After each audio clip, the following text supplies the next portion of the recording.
Mi pregunta es, ¿el tornillo lo ponen dentro de la encía a uno? Entiendo, ya estamos hablando de implantes, ya implantes. estamos hablando de implantes dentales, ¿verdad?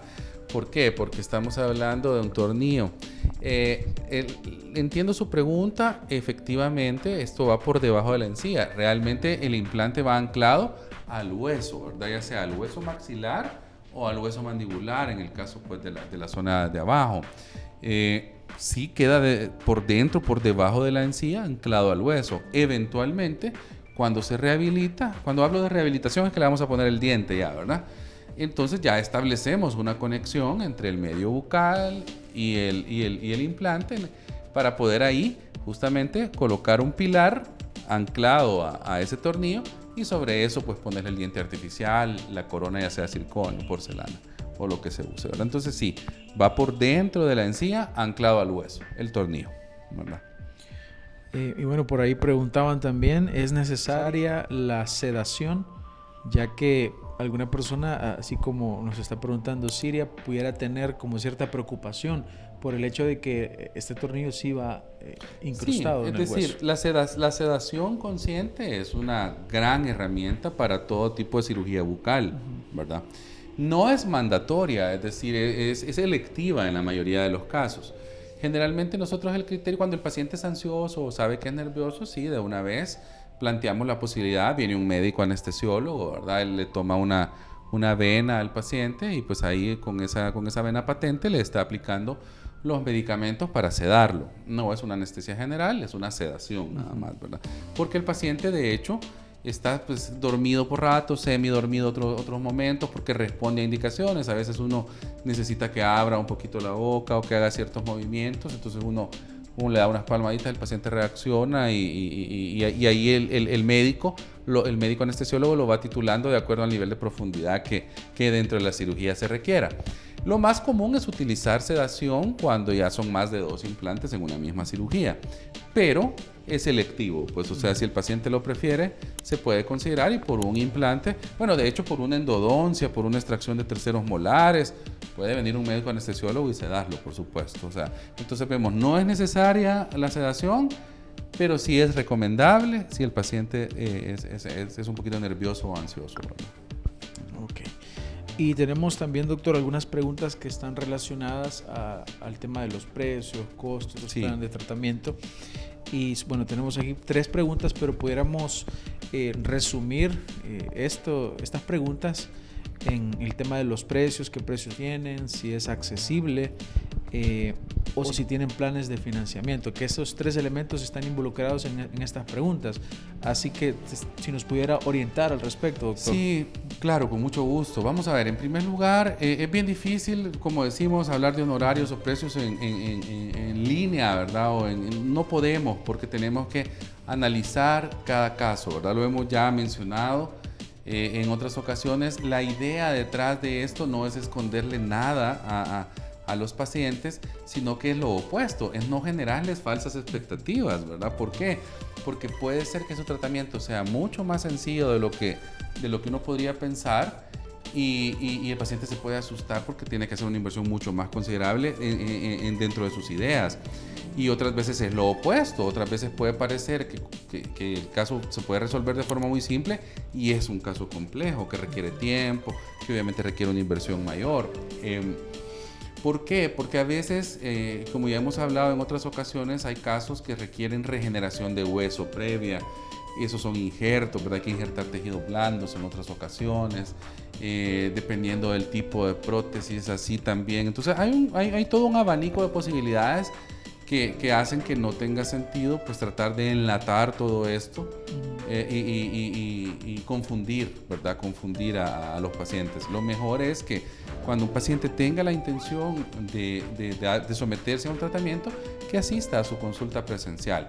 Luego de una evaluación ya personalizada, entonces se le hace un plan de tratamiento y un presupuesto que puede llevar a veces diferentes opciones, porque opciones siempre hay, ¿verdad? A veces cuando mencionamos tratamientos accesibles, pues accesible es una palabra que es muy relativa, ¿verdad? Recordemos que estos tratamientos tienen ciertos costos, recordemos que estamos empleando tecnología, materiales, conocimientos pues que tratamos de que sean de primer mundo, comparables a lo más desarrollado que hay en odontología. Ese es el compromiso y el esfuerzo desde nuestra clínica, ¿verdad? Entonces estamos continuamente invirtiendo pues en equipos, en tecnología, nos aseguramos de que todo pues sea de la mejor calidad porque sabemos que va en boca de nuestros pacientes. A su vez recordemos que pues una clínica tiene que funcionar como una empresa privada. En este caso pues tenemos todo un equipo de personal al cual tiene que tener sus condiciones laborales justas, ¿verdad?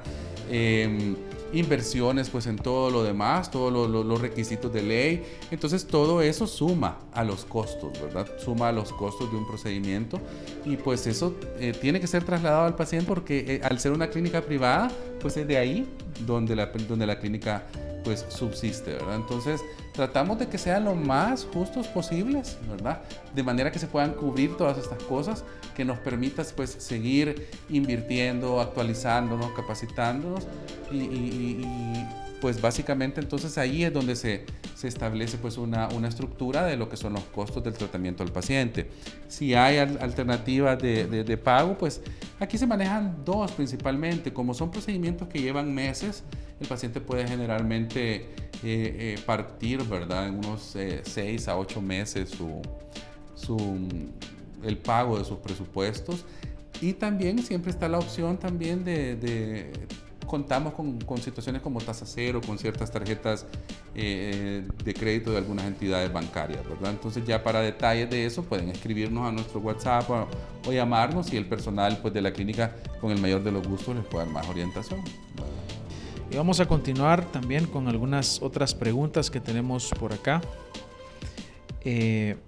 Nos dice por acá Danico 0371, dice: doctor, ¿se puede reemplazar los implantes si faltan premolares por un tratamiento de ortodoncia?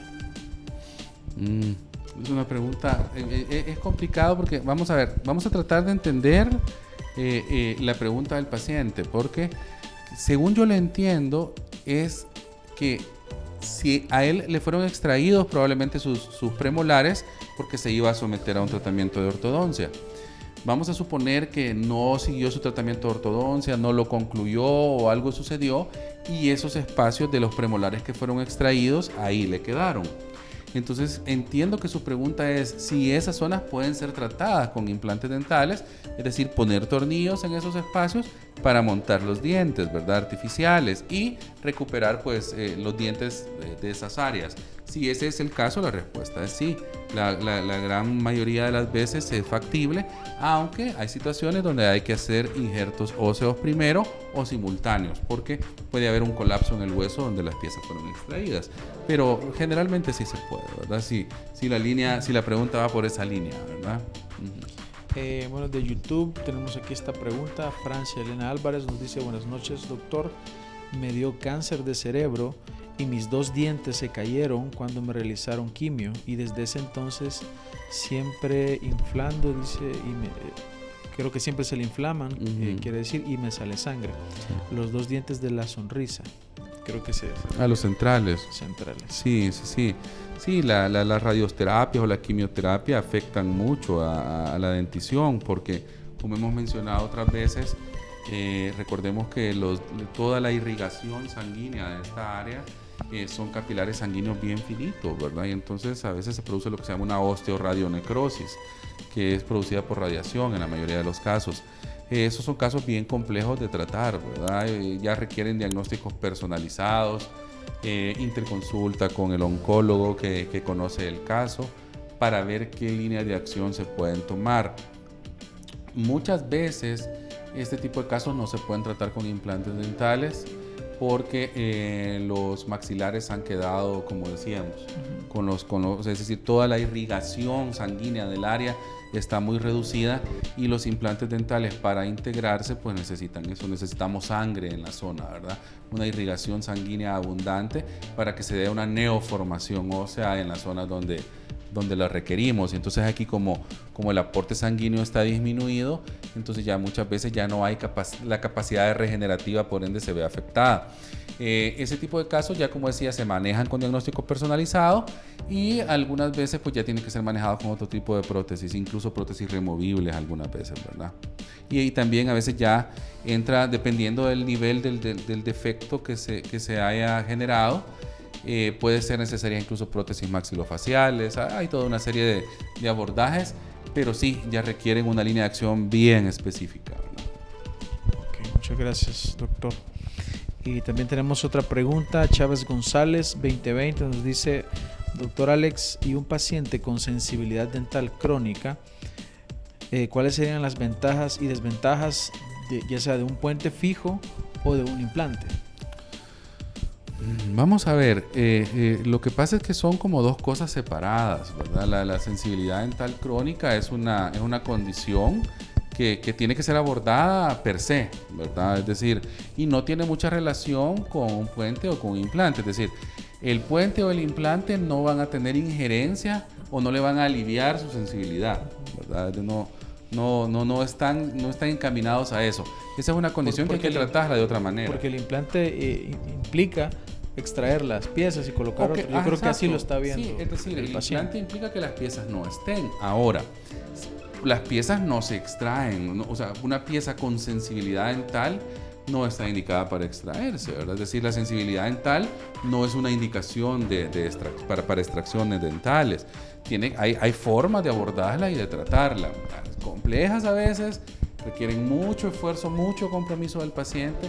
Los resultados a veces son pues parciales, pero en la gran mayoría de los casos hay forma de abordarla. Lo que pasa es que requiere mucha paciencia y mucho compromiso. Habiendo dicho eso, pues ya como decíamos, tratando la sensibilidad por su parte, ya el tratamiento del implante dental o del puente fijo, pues ya eso depende, ya es un área de rehabilitación. Y entonces ahí nos estamos ya yendo a donde el paciente pueda necesitar piezas porque le faltan, porque hay ausencia de piezas dentales, ¿verdad?